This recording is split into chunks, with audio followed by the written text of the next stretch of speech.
അസ്സലാമു അലൈക്കും. ഓർമ്മയിലൊരു നിലാവിലേക്ക് എല്ലാ മാന്യപ്രേക്ഷകർക്കും സ്വാഗതം. സൂക്ഷ്മതയോടെ ജീവിക്കുവാൻ അല്ലാഹു സുബ്ഹാനഹു വ തആല നിങ്ങൾക്കും എനിക്കും അനുഗ്രഹം ചൊരിമാറാവട്ടെ എന്ന് ഞാൻ ആത്മാർത്ഥമായി പ്രാർത്ഥിക്കുന്നു, ദുആ ചെയ്യുന്നു. ഈ എപ്പിസോഡ് നമ്മൾ മുൻ എപ്പിസോഡിൽ നിന്ന് വ്യത്യസ്തമായി പ്രവാചകന്മാരെ പറ്റിക്കൊണ്ട് കൂടുതൽ സംസാരിക്കാൻ ഞാൻ ആഗ്രഹിക്കുകയാണ്. പൂർണ്ണരായി ഒരു മനുഷ്യനും പൂർണ്ണതയിൽ എത്തിയിട്ടില്ല. എന്തെങ്കിലുമൊക്കെ കുറ്റങ്ങളും കുറവുകളുമൊക്കെ എല്ലാ മനുഷ്യരിലും ഉണ്ടാവും. പ്രവാചകന്മാരിലും അങ്ങനെയുള്ളവരുണ്ട്. പക്ഷെ എന്നിൽ കൂടി ഏകദേശം 1,00,000 ചില്ലാനും പ്രവാചകന്മാർ ഈ ഭൂമിയിൽ അവതരിച്ചിട്ടുണ്ട്. അവരെല്ലാം പറയുന്നത് മനുഷ്യ നന്മയെപ്പറ്റി തന്നെയാണ്. ആദം നബി അലൈഹി ഇസ്ലാം മുതൽ അന്ത്യപ്രവാചകൻ റസൂൽ സല്ലല്ലാഹു അലൈഹി വസല്ലം വരെ പല ദിക്കുകളിലേക്ക്, പല ദേശങ്ങളിലേക്ക് പ്രവാചകന്മാർ എത്തിയിട്ടുണ്ട്.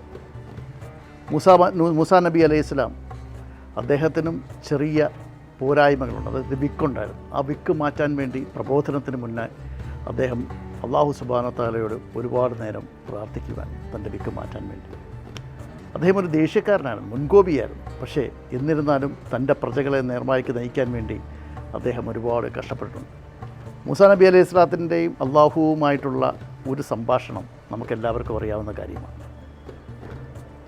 റബ്ബുൽ ഇസ്സത്തായ തമ്പുരാനെ കാണണമെന്നൊരാഗ്രഹം മൂസാ നബി അലൈഹി സ്വലാം പ്രകടിപ്പിക്കുകയും അത് വേണോ എന്ന് 2 വട്ടം നമ്മുടെ സൃഷ്ടാവ് ചോദിക്കുമ്പോഴും അദ്ദേഹം എനിക്ക് അങ്ങയെ കാണണം, എനിക്ക് അള്ളാഹുവിനെ കാണണമെന്ന് നിർബന്ധം പിടിക്കുമ്പോൾ ആ കാണുന്ന പർവ്വതത്തിൻ്റെ മുകളിൽ കയറി വരൂ, പാദരക്ഷകൾ അഴിച്ച് മൂസാ നീ കയറി വരൂ എന്ന് അള്ളാഹു പറയുകയും ആ പർവ്വതങ്ങൾ കയറിപ്പോകുമ്പോൾ ആ അള്ളാഹു സുബ്ഹാനഹു വ തആലയുടെ പ്രകാശത്തിൻ്റെ നൂറിൻ്റെ ഒരു അംശം കണ്ടപ്പോൾ ആ പർവ്വതം ഇടിച്ചു പൊളിയുകയും വേണ്ട റബ്ബേ എനിക്ക് കാണണ്ട എന്ന് ഉറക്കെ പറയുകയും ചെയ്ത മൂസാ നബി അലൈഹി ഇസ്ലാം, തൻ്റെ ജനതയ്ക്ക് വേണ്ടി എത്രമാത്രം കഷ്ടപ്പെട്ടുകൊണ്ട് ഉത്ബോധനം നടത്തിയ മൂസാ നബി അലൈഹി ഇസ്ലാം. അതോടൊപ്പം തന്നെ നമ്മൾ മനസ്സിലാക്കേണ്ടത് നബി സല്ലല്ലാഹു അലൈഹി വസല്ലത്തിന് മുമ്പ് അത്ഭുതങ്ങൾ സൃഷ്ടിച്ച ഈസാ നബി അലൈഹി ഇസ്ലാമിനെയാണ്. ഒരുപാട് അത്ഭുതങ്ങൾ അദ്ദേഹം സൃഷ്ടിച്ചു.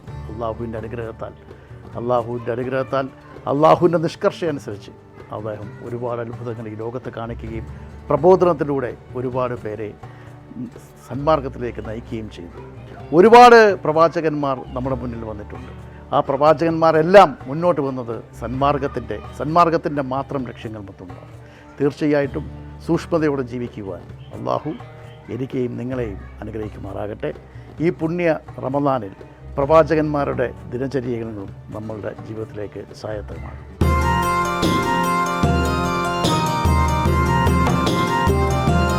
റിയാദിലാണ് ഞാനിപ്പോൾ. എന്നോടൊപ്പമുള്ള അതിഥി തൃശ്ശൂർ ജില്ലക്കാരനാണ്. തൃശ്ശൂർ അറിയപ്പെടുന്ന മാള സ്വദേശിയായ സുനിൽ പരമേശ്വരനാണ് നമ്മുടെ കൂടെയുള്ള അതിഥി. ഏകദേശം ഒരു 24 വർഷക്കാലമായി ഒരുപാട് ജീവിതാനുഭവങ്ങൾ അദ്ദേഹത്തിന് പങ്കുവയ്ക്കാനുണ്ട്.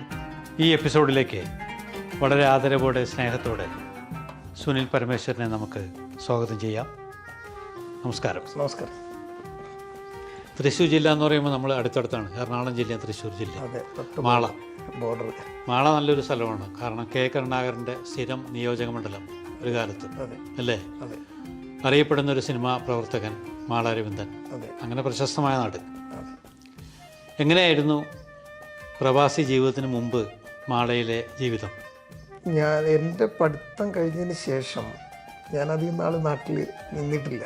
ആക്ച്വലി എൻ്റെ ഇപ്പോഴത്തെ ഒരു പ്രവാസി ജീവിതം എന്ന് പറഞ്ഞാൽ 24-25 കൊല്ലത്തോളം ആയില്ലേ. അപ്പോൾ പെട്ടെന്ന് തന്നെ നാട് വിടുകയാണ് ചെയ്തത്. അത് കഴിഞ്ഞിട്ടുള്ള ഒരു നാടിനെക്കുറിച്ച് വ്യക്തമായ ധാരണയൊന്നും എനിക്കിപ്പോൾ ഇല്ല. വല്ലപ്പോഴും ഞങ്ങൾ വരും എന്നുള്ള ആ കാലഘട്ടത്തിലൊക്കെ 2 കൊല്ലം കൂടുമ്പോൾ ഒരു വെക്കേഷൻ, ഒരു 45 ദിവസം കമ്പനി കറക്റ്റ് തരുന്നത് ചെയ്യുക, തിരിച്ചു വരിക. പ്രവാസി ജീവിതത്തിന് മുമ്പുള്ള നാട്ടിലെ ചെറുപ്പകാലം അത് അന്നൊക്കെ ശരിക്കും പറഞ്ഞാൽ ഡെവലപ്മെൻറ്റിൻ്റെ ഒരു സമയമാണല്ലോ. അതെ, മാള എന്ന് കരുണാകരൻ എന്ന് പറയുമ്പോൾ അത് അദ്ദേഹമായിരുന്നു ശരിക്കും പറഞ്ഞു കഴിഞ്ഞാൽ ഒരു രാഷ്ട്രീയ നേതാവ്. സത്യം. എലക്ഷന് തൊട്ട് മുൻപ് വരെയും കോൺഗ്രസിൽ പ്രവർത്തിക്കാം എന്ന് ഭരണത്തിലേറിയോ അത് അവിടെയുള്ള എല്ലാ ജനങ്ങളുടെയും ഒരു മന്ത്രിയാണ്. അതുമാത്രം പറഞ്ഞാൽ മതി. അപ്പോൾ ഇപ്പോൾ അങ്ങനെയല്ല. ഇപ്പോൾ പലർക്കും ചിലപ്പോൾ നീ വർക്ക് ചെയ്യുന്നത് കോൺഗ്രസ്സുകാരനാണോ, നീ കമ്മ്യൂണിസ്റ്റുകാരനാണോ, ഈ ഒരു ചിന്താഗതിയുണ്ട്. ഇപ്പോൾ ആ ഒരു ചിന്താഗതിയില്ല.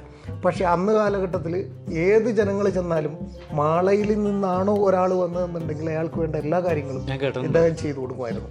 സത്യമാണ്. അവിടെ രാഷ്ട്രീയമല്ല, ആ വ്യക്തിയാണ് അവിടുത്തെ. ഇന്നും ഞാൻ പറയുന്നത് എന്താണ്, വ്യക്തികൾക്ക് വേണം വിജയിപ്പിക്കാൻ, അല്ലാതെ ഒരിക്കലും രാഷ്ട്രീയ പാർട്ടിക്കാർ നോക്കരുത്. പാർട്ടിക്കാർ അവരുടെ കാര്യം നടത്തുക മാത്രമേ ചെയ്യുള്ളൂ. നല്ല കാര്യങ്ങൾ ചെയ്യുന്ന ഓരോ വ്യക്തികളും നമ്മുടെ നാടിൻ്റെ അഭിമാനമാണ്. എന്തായിരുന്നു പഠിച്ച എഡ്യൂക്കേഷൻ? ഞാൻ IT ഇലക്ട്രിക്കൽ കഴിഞ്ഞു, ഡിപ്ലോമ ഓൺലൈനിലെടുത്തു. That's all. എങ്ങനെയായിരുന്നു ഇങ്ങോട്ടുള്ള വിസ? ആദ്യം വന്ന സൗദി അറേബ്യ? ഞാൻ സൗദി അറേബ്യയിൽ വന്നത് വെറും ടെക്നീഷ്യനായിട്ട് തന്നെയായിരുന്നു. 96 വന്നത് ടെക്നീഷ്യനായിട്ടായിരുന്നു, ഇലക്ട്രീഷ്യനായിട്ട്, ഇൻഡസ്ട്രിയൽ ഇലക്ട്രീഷ്യനായിട്ട്. അവിടെ നിന്ന് ഞാനൊരു പാനൽ ബോർഡ് കമ്പനിയിൽ പാനൽ ബോർഡ്സ് ആയിരുന്നു ഞങ്ങളുടെ ഇൻഡസ്ട്രിയലിൽ. ആ കാലഘട്ടത്തിൽ എനിക്ക് തോന്നുന്നു 96 തുടങ്ങി 2002 വരെയുള്ളൊരു ഗോൾഡൻ ടൈമായിരുന്നു സൗദി അറേബ്യയുടെ. അപ്പോൾ ഓൾമോസ്റ്റ് എനിക്ക് പണി ഒരുപാട് നല്ലോണം പഠിക്കാൻ കഴിഞ്ഞു. പിന്നെ അവിടെ നിന്ന് ഞാൻ പതുക്കെ മാർക്കറ്റിലേക്ക് ഒരു ചുവട് വെച്ചു, ഒരു സർവേ നടത്തി. അപ്പോൾ എനിക്ക് ലോക്കലി ഒരുപാട് സപ്പോർട്ടും കിട്ടിയായിരുന്നു. പിന്നെ അവിടെ നിന്ന് ഗ്രാജുവലായിട്ട് ചെറിയൊരു വർക്ക്ഷോപ്പ് തട്ടിക്കൂട്ടി. എന്തിൻ്റെ വർക്ക്ഷോപ്പ്? ഈ പാനൽ ബോർഡ്സ് ഉണ്ടാക്കുന്നത്. അത് ഡ്യൂട്ടി ടൈം കഴിഞ്ഞതിന് ശേഷം ഞാൻ ഒരു പണി ചെയ്യണം എന്ന് വിചാരിച്ചിട്ട് ചെറിയ പാനലുകൾ എടുക്കും, കൊണ്ടുവയ്ക്കും. പക്ഷേ ആ കാലഘട്ടത്തിൽ എനിക്ക് ഉറക്കവും വളരെ കുറവായിരുന്നു. അന്ന് രാവിലെ 8 മണി തുടങ്ങി 5 മണി വരെയുള്ള ഡ്യൂട്ടി. 5 മണി കഴിഞ്ഞാൽ പണി പിടിക്കാനായിട്ടുള്ളൊരു ഇത്. പണി കഴിഞ്ഞ് കഴിഞ്ഞാൽ സാധനങ്ങൾ അറേഞ്ച്മെൻറ്റ് ചെയ്യുക. രാത്രി ഒരു 8 മണിയാകുമ്പോഴത്തേക്കും ഇത് ചെറിയ വർക്ക്ഷോപ്പിലെത്തിക്കുക. രാവിലെ ഇത് ഡെലിവറി ചെയ്തിട്ടായിരിക്കും ചിലപ്പോൾ ഞാൻ വീണ്ടും പണിക്ക് പോകുന്നത്.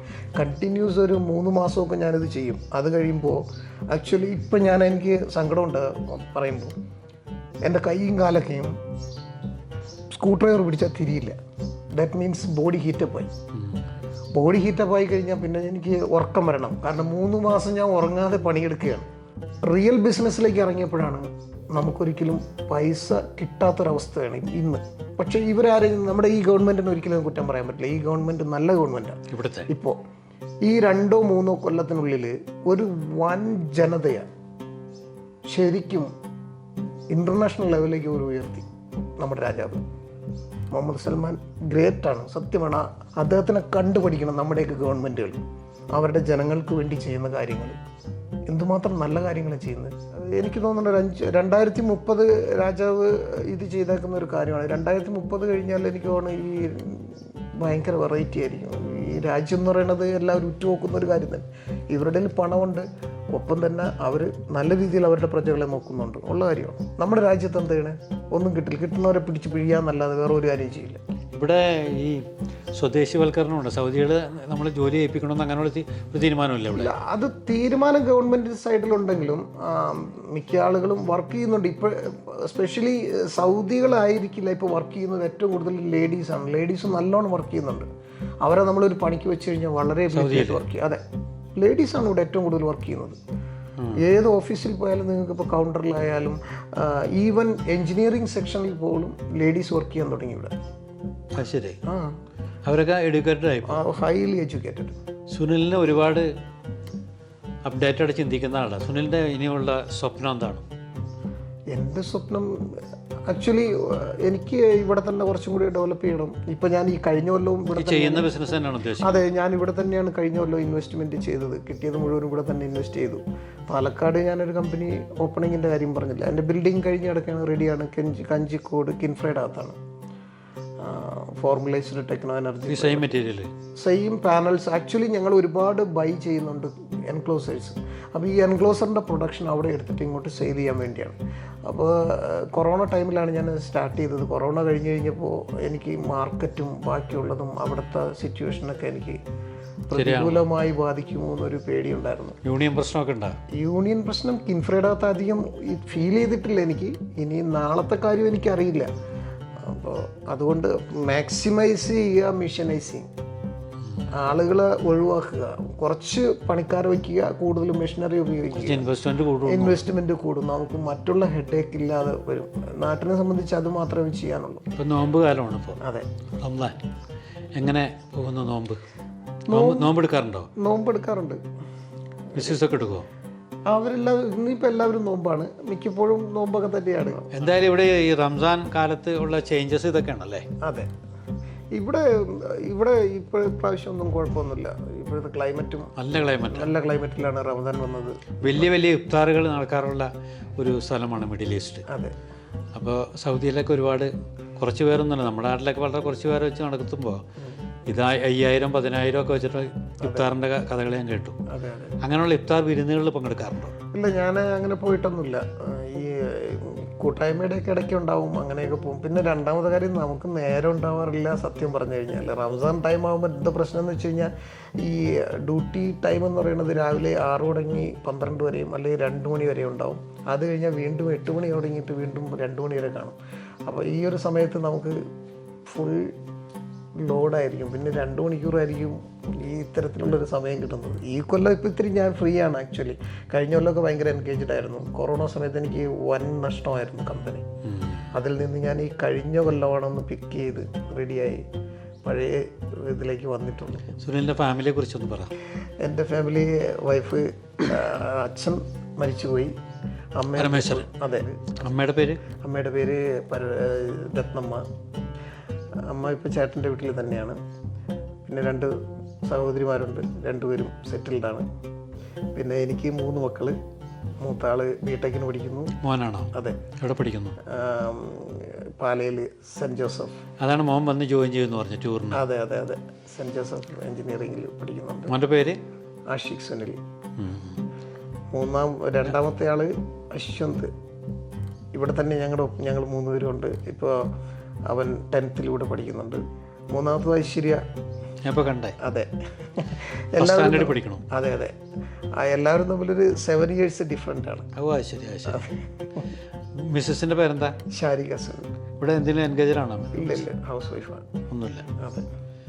എന്തായാലും വളരെ ഹാപ്പിയായിട്ട് സൗദി അറേബ്യയിൽ 10-24 കൊല്ലമായിട്ട് സുനിൽ മാളയിൽ നിന്ന് വന്ന് ജീവിക്കുകയാണ് അല്ലേ? ഇപ്പോൾ സൗദിയുടെ ഡെവലപ്മെൻറ്റും കാര്യങ്ങളൊക്കെയാണ് നടക്കുമ്പോൾ ഒരുപാട് യങ്സ്റ്റേഴ്സ് നമ്മുടെ നാട്ടിൽ നിന്ന് ഇങ്ങോട്ട് വരാനും പുതിയ സംരംഭങ്ങൾ തുടങ്ങാനൊക്കെ ആഗ്രഹിക്കാം. അപ്പോൾ താങ്കൾക്കൊക്കെ ശരിക്കും പറഞ്ഞാൽ ഇത് കേട്ടുകൊണ്ടിരിക്കുന്ന അങ്ങനെയുള്ള കുട്ടികൾക്ക് ശരിക്കും ഒരു അഡ്വൈസ് കൊടുക്കാൻ പറ്റും.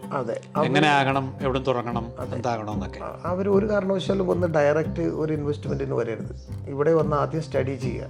ആദ്യം സർവേ ചെയ്തതിന് ശേഷം എന്തിലാണോ നിങ്ങൾ ബെനിഫിറ്റ് കണ്ടെത്തുക എന്നുള്ളത് നിങ്ങളുടെ താല്പര്യത്തിനനുസരിച്ച് മാത്രം ചെയ്തുകൊണ്ട് കാര്യമില്ല. മാർക്കറ്റ് പഠിക്കാതെ ഒരു കാരണവശാലും സൗദി കാണുമ്പോൾ നമുക്ക് ഒരുപാട് ബിസിനസ്സും കാര്യങ്ങളും ഉണ്ട് ഇവിടെ. പക്ഷേ ഇവിടെ ഈ പറഞ്ഞ സൗദലൈസേഷൻ തുടങ്ങി നമ്മൾ കാണാത്തതായ ഒരുപാട് നൂലാമാലകളുണ്ട്. ഈ നൂലാമാലകളെല്ലാം നമ്മൾ ക്ലിയർ ആക്കി കൊണ്ടുപോവുക ഗവൺമെൻറ്റിൻ്റെ മുന്നിൽ. എന്തായാലും വലിയ സന്തോഷം സുനിലിനെ പരിചയപ്പെടാൻ കഴിഞ്ഞതിൽ. നമ്മൾ നാട്ടുകാരൊക്കെ ആയിട്ട് ഇവിടെ ഒന്ന് പരിചയപ്പെടേണ്ടി വന്നു. അതെ. എന്തായാലും ഒരുപാട് സ്വപ്നങ്ങളുള്ള ആളാണ്. ഒരുപാട് കാര്യങ്ങൾ ഇനിയും ചെയ്യാൻ ഉദ്ദേശിക്കുന്ന ആളാണ് നാട്ടിലും ഇവിടെയൊക്കെ ആയിട്ട്. എല്ലാ സംരംഭങ്ങളും ദൈവാനുഗ്രഹങ്ങൾ ഉണ്ടാകട്ടെ. ദൈവാനുഗ്രഹങ്ങൾ ഒരുപാടുണ്ടാകട്ടെ. എല്ലാവിധ ആശംസകളും നേരുന്നു. എല്ലാ സക്സസ് ഉണ്ടാകട്ടെ. All the best. Thank you so much. Thank you.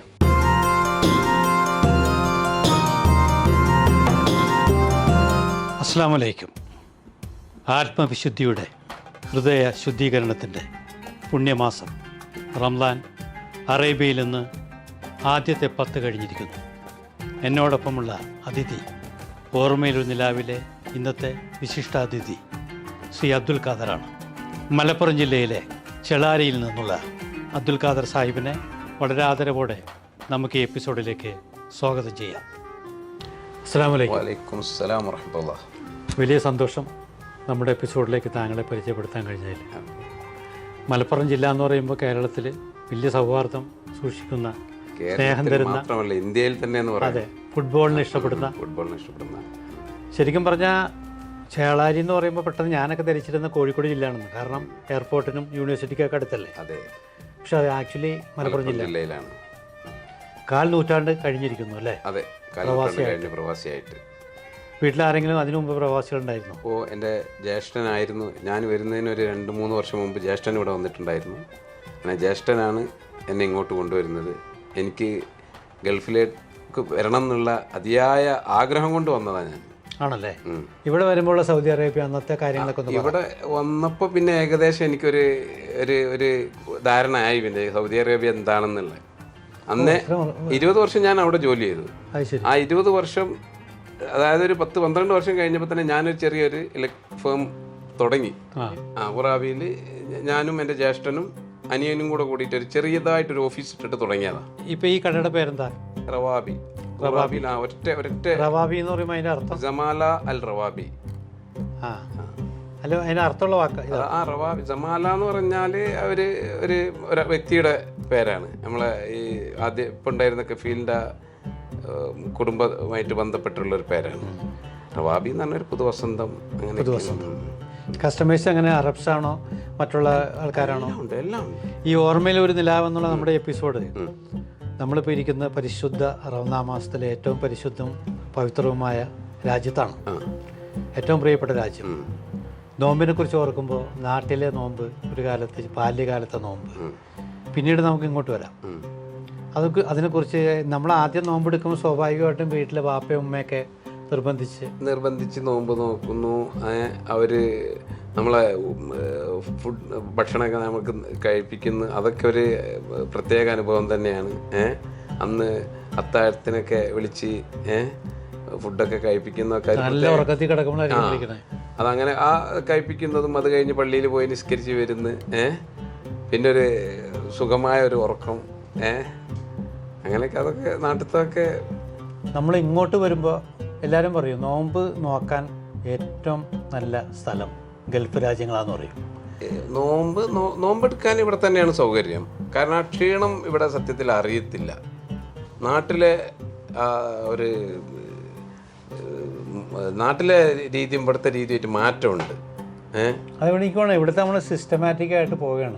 അവിടെ നാട്ടിൽ നമ്മൾ നോമ്പെടുത്തേക്കുമ്പോൾ ആരെങ്കിലും വരും, പിന്നെ വേറെ വഴിക്ക് പോകും. അതെ, ഇവിടെ AC to AC ആണ് കാര്യങ്ങളൊക്കെ. അതെ, അതുകൊണ്ടാണ് ആ ക്ഷീണം അറിയാത്തത് കൊണ്ടാണ് ഒന്ന്.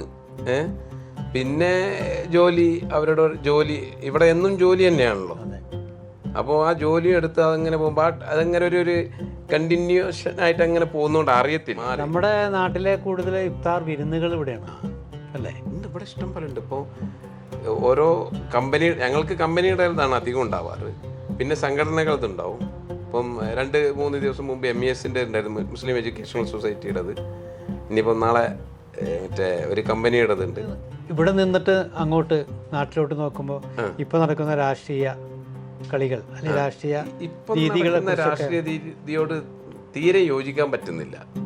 എന്തുകൊണ്ട്? ഇതന്നെ ഇപ്പം ഈ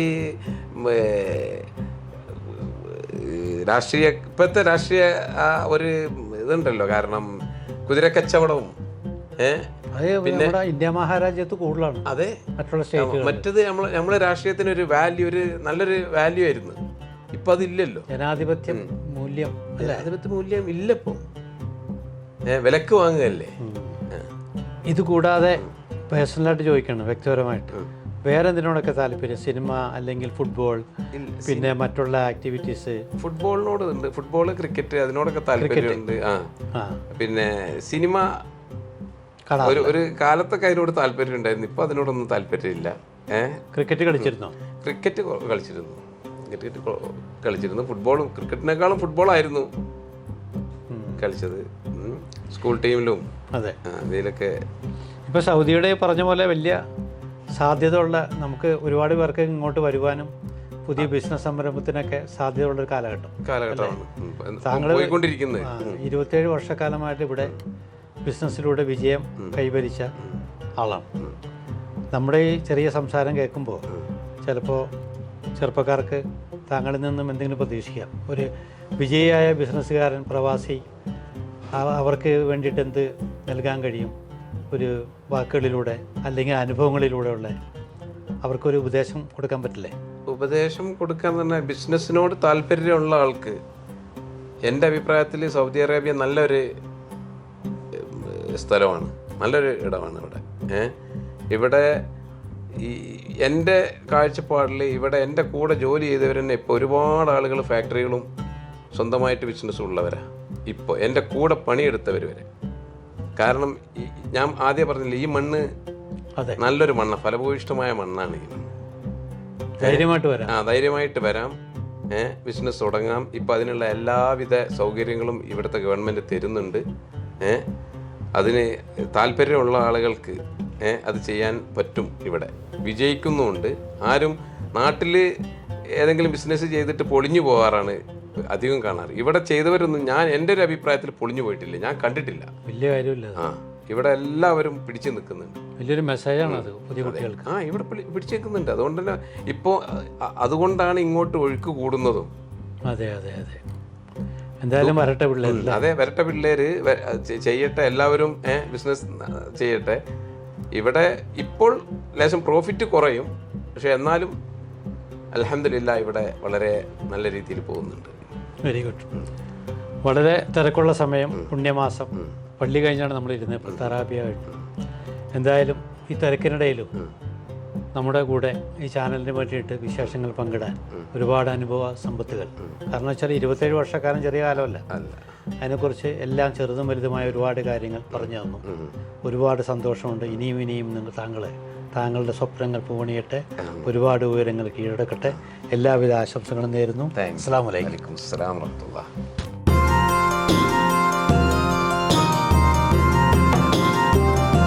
പാപമോചനത്തിൻ്റെയും ഹൃദയ ശുദ്ധീകരണത്തിൻ്റെയും പുണ്യമാസം കടന്നു പോവുകയാണ്. രണ്ടാമത്തെ പത്തായി. ഇന്നത്തെ നമ്മുടെ എപ്പിസോഡിലെ അതിഥി മലപ്പുറം ജില്ലയിൽ നിന്നും ഏകദേശം ഒരു 3 പതിറ്റാണ്ടുകൾക്ക് മുമ്പ് റിയാദിലെത്തി ഇവിടെ ഇന്ന് വലിയൊരു വ്യവസായ സമുച്ചയം കെട്ടിപ്പൊക്കിയ വേങ്ങര സ്വദേശി അബ്ദുസ്സലാം ഭായിയാണ്. അദ്ദേഹത്തെ വളരെ ആദരവോടെ സ്നേഹത്തോടെ നമുക്ക് ഈ എപ്പിസോഡിലേക്ക് സ്വാഗതം ചെയ്യാം. അസ്സലാമു അലൈക്കും. ഓർമ്മയിലൊരു നിലാവെന്ന് പറഞ്ഞാൽ പ്രത്യേകിച്ച് നോമ്പിനെക്കുറിച്ചുള്ള വിശേഷങ്ങൾ, പിന്നെ ഇവിടുത്തെ പ്രവാസികളുടെ ജീവിതം, സൗദി ജീവിതം, മറ്റുള്ള കാര്യങ്ങളൊക്കെ സംസാരിക്കാമെന്നുള്ളത്. നമുക്ക് തുടക്കം നാട്ടിൽ നിന്നാകാം. 91 ഒക്കെ വന്നല്ലേ? 92. അപ്പോൾ ഇവിടെ ആരായിരുന്നു ഉള്ളത്? ബന്ധുക്കളുണ്ടോ, സുഹൃത്തുക്കളുണ്ടോ? ബന്ധുക്കളുണ്ടായിരുന്നു. എളാപ്പയുടെ പേരെന്താ? എളാപ്പയുടെ പോക്കറാജി. സ്പോർട്സ് രംഗത്ത് അതിനു മുമ്പ് സ്പോർട്സിലൊക്കെ ആക്റ്റീവായിരുന്നു നാട്ടിൽ? ഇല്ല, അങ്ങനെയല്ല. ഫുട്ബോൾ രംഗത്ത്. അത് പിന്നെ മലപ്പുറം അല്ലേ? ഫുട്ബോൾ രംഗത്ത് മാത്രമേ ഉള്ളൂ. അന്ന് പിന്നെ ക്രിക്കറ്റ് കാര്യങ്ങളോ മറ്റൊന്നും ഇത്ര രംഗത്തില്ലല്ലോ. ഫുട്ബോൾ രംഗത്ത് ചെറുപ്പം തൊട്ടേ. അപ്പോൾ ഏത് വർഷം സ്വന്തമായിട്ട് തുടങ്ങി? ഒരു 5 വർഷം കഴിഞ്ഞതിന് ശേഷം 2000. അപ്പോൾ 96 തുടങ്ങിയിരുന്നു. അതായത് 92 വന്ന് 96, 95 ഒക്കെ തുടങ്ങിയിട്ടുണ്ട്.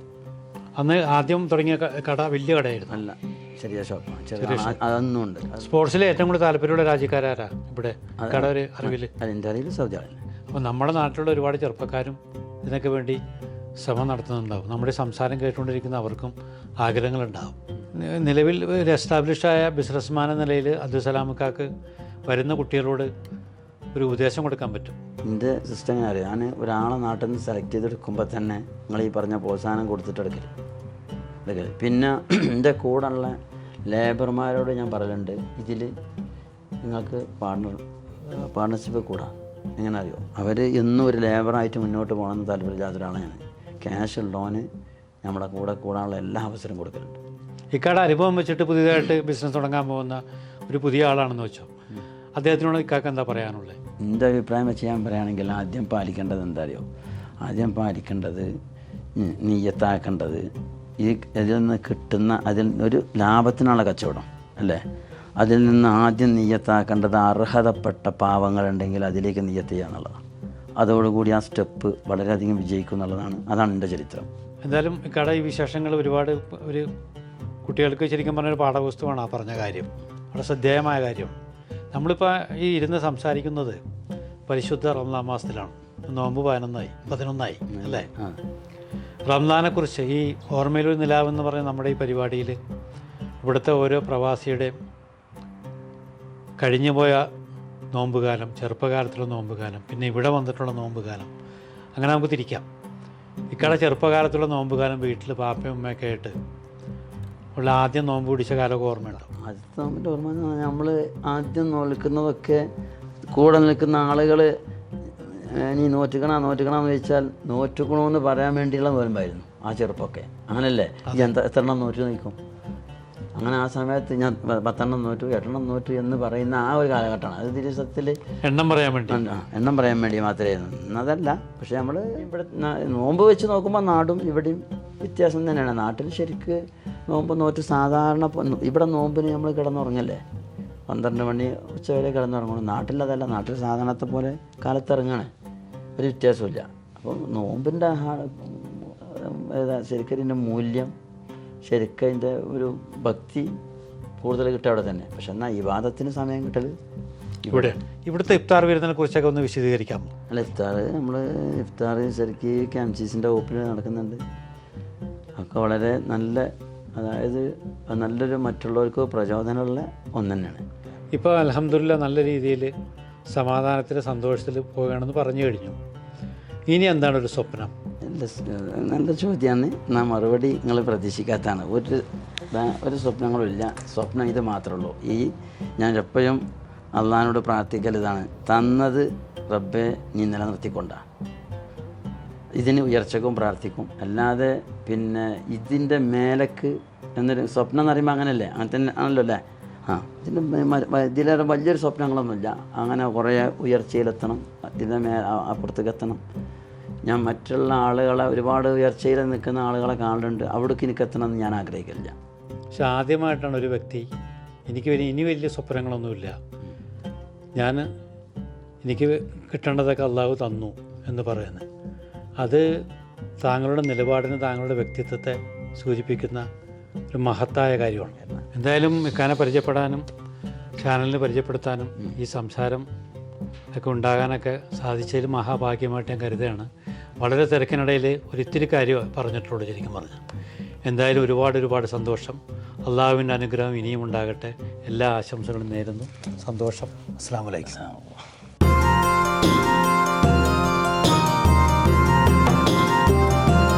ഓർമ്മയുടെ ഒരു നിലാവിൻ്റെ ഈ എപ്പിസോഡ് ഇവിടെ പൂർണ്ണമാവുകയാണ്. മറ്റൊരു എപ്പിസോഡുമായി ഇൻഷാ അല്ലാഹ് നിങ്ങളുടെ മുന്നിൽ ഞാൻ നാളെ എത്തുന്നതാണ്. അതുവരേക്കും അസ്സലാമു അലൈക്കും.